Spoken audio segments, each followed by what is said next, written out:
Hello, everyone, and welcome back to the Iowa Trumpet. Today, we're going to do something a little bit different. We're going to rank all of the Iowa politicians based on some notes I've gathered, some research I've done into them, all the prominent Iowa politicians. We're not going to go through everyone in the state house and the state representatives. We're just going to do the federal ones and then some of the higher ranking officials at the state level.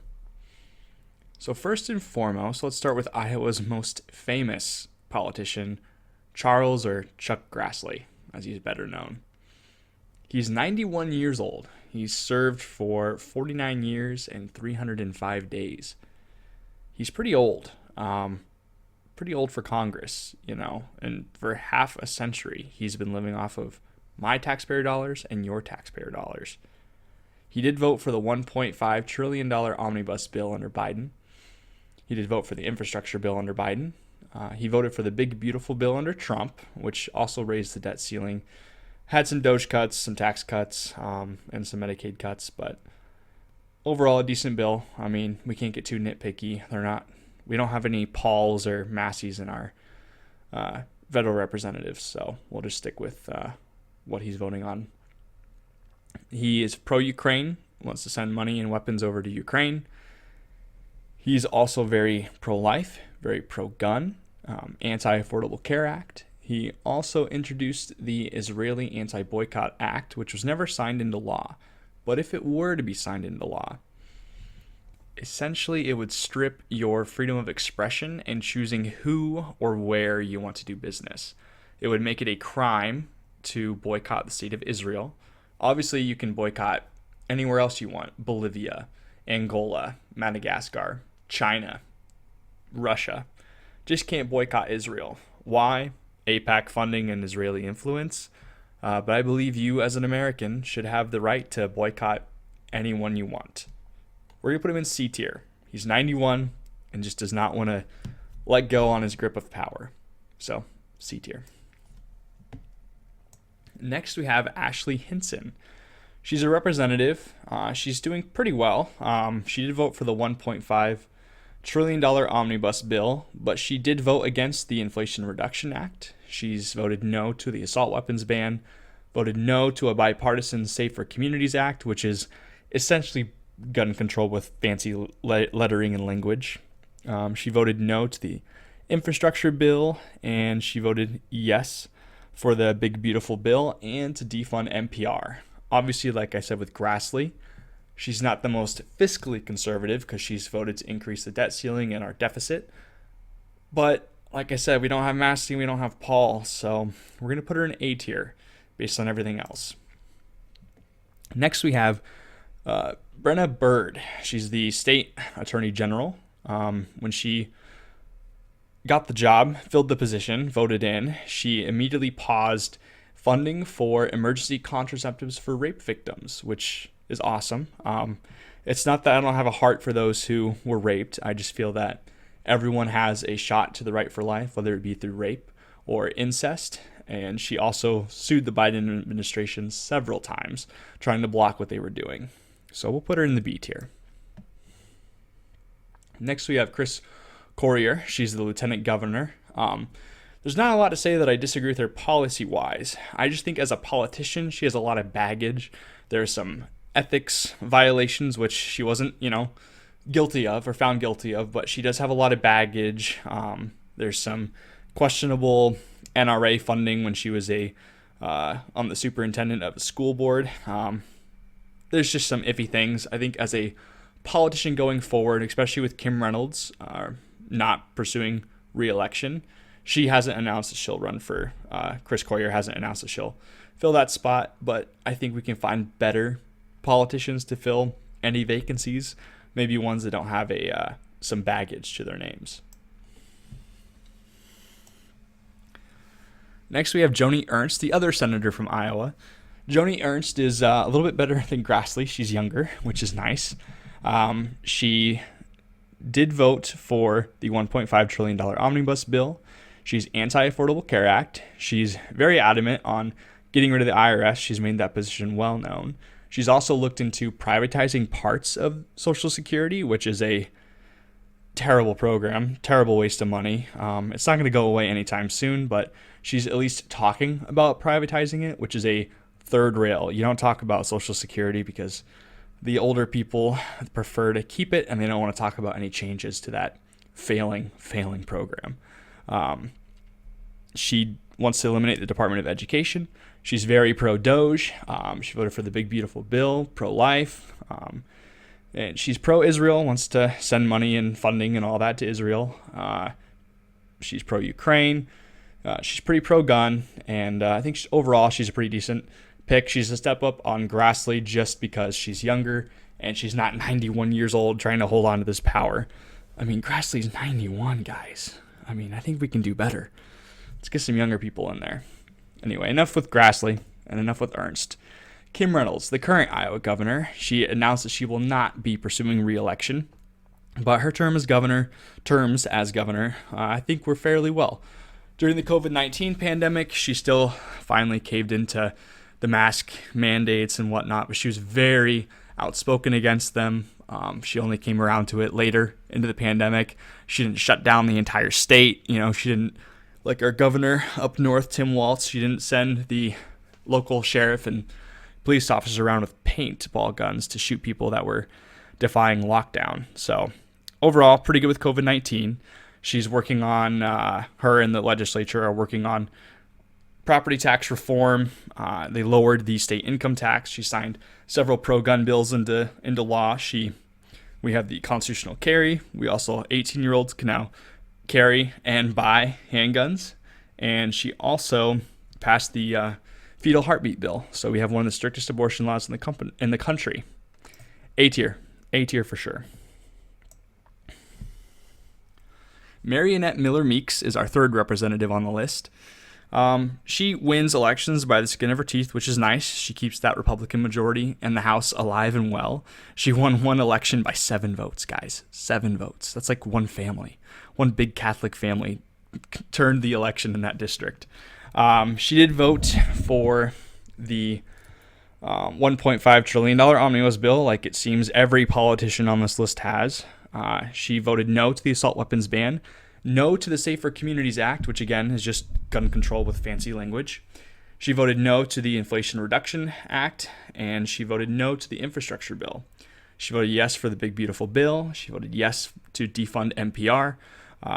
I think she's still a little bit rhino on some issues. I think she belongs in B tier.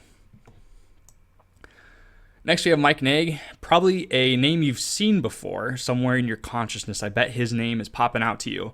If you've ever filled up at a Casey's or any gas station in Iowa, you've seen his little green sticker this year next to the pump showing that it's been certified and inspected by Mike Naig. So that's where you've seen his name. Can't really find much about him. He's just Secretary of Agriculture. But he's very pro-biofuel, which is big in Iowa. We have all this corn. 70% of the corn grown in Iowa is not for food. It's for biofuel. That contributes a lot to the humidity, corn sweat in the summers. So, I mean, we could almost say that corn sweat's this guy's fault. Jokingly, I will put him in C tier just for the humidity and corn sweat. Paul Pate, Secretary of State for Iowa. A name that most people don't recognize, but you probably voted for him if you voted straight R down the ticket. Looking more into him, though, I'm actually surprised. He seems like a man of good character and honesty. If you remember, in 2022, we had a amendment to vote on to add and enshrine the right to bear the right to keep and bear arms in the state of Iowa.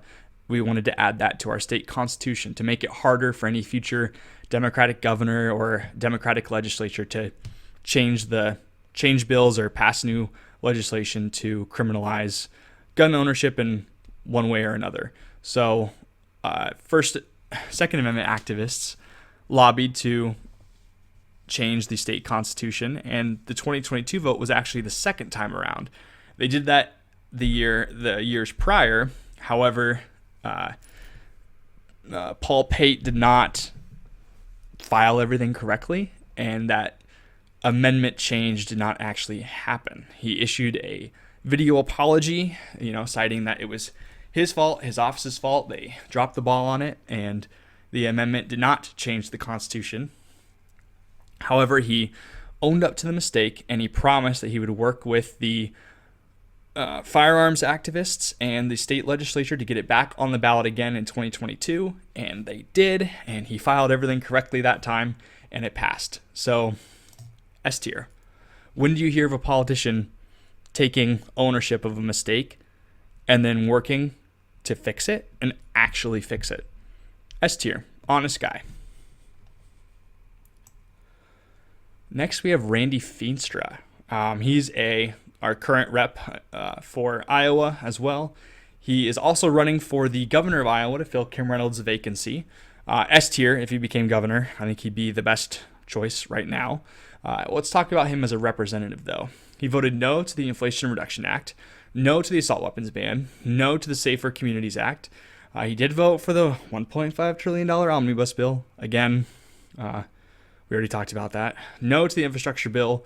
And he voted yes to the big, beautiful bill, and he voted to defund NPR. A tier. A tier, S tier governor, A tier rep, just because we're going to talk about, him and Ashley Hinson's voting for the omnibus bill and increasing the deficit and debt ceiling. Zach Nunn, he's our last and newest member to the Congress. He's newer, so we don't quite see, if the swamp will finally get to him. We're going to put him in B tier. He supported the big, beautiful bill. Defunding NPR. He was a little sympathetic to January 6 protesters.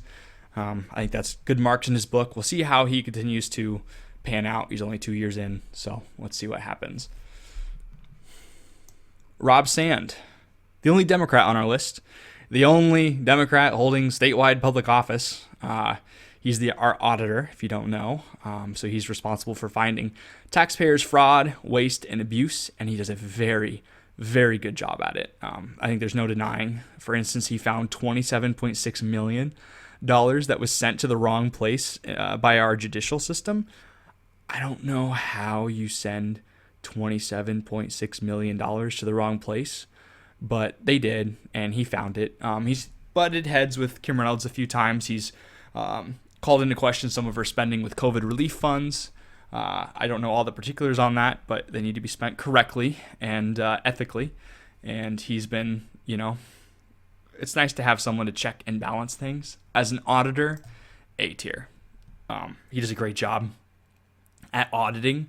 He's also running for governor to replace Kim Reynolds. He was running against Randy Feenstra, and he is a terrible choice, but it's a little unsettling that he might actually have a shot at winning just because he seems to have bipartisan support as an auditor. But as governor, we'll make a video on him later. He is your standard, typical Democrat. He's a Democrat. He's going to try to probably show himself off as a moderate and run off of his auditing. And he also had a tripartisan